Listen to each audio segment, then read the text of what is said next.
As a people pleaser may know, it's so hard to no longer give care to what others think. Often it's not even thought of personally as something to be a bad thing. I mean, if you're doing to others instead of yourself and your own self pleasure, then why wouldn't it be? You're sacrificing your own wants to make others more comfortable, and that's what you're supposed to do, right? Put others first and yourself last? I mean, that's what it feels like we're taught so often, especially in the Bible, but not in the same way as having others matter more at all costs. No, that isn't at all what's taught.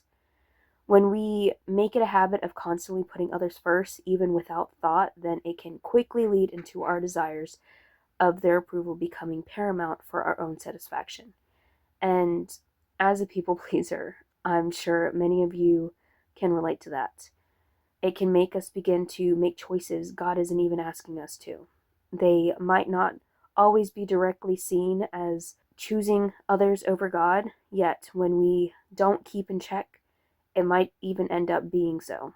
When we don't ask God if we should be doing something because we're instinctively thinking that we should just do as we're told and do what's pleasing to others, then that begins to be the problem. That's why it's so important to both stop putting others first without thought and to make sure we keep ourselves accountable to God.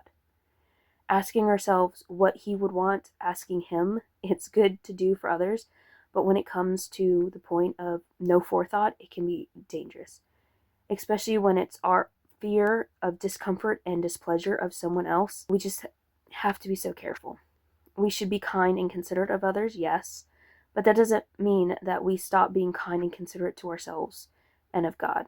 That doesn't mean that we get into the habit of always shutting up or doing whatever is asked just to please everyone else. That doesn't mean we allow our boundaries to be crossed or that we don't have boundaries at all. We need to be careful because it's so easy to think of the straightforward of this verse, but often not think that pleasing people can be just as much a fault of that mindset of putting others over God.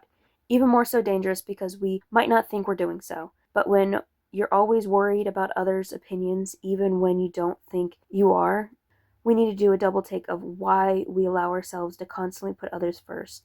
Is it because God is asking you to? Is it because you think that's what you're supposed to do? Or do you don't want to stir up trouble? God bless you, loves, and remember to double check your reasonings for your habits.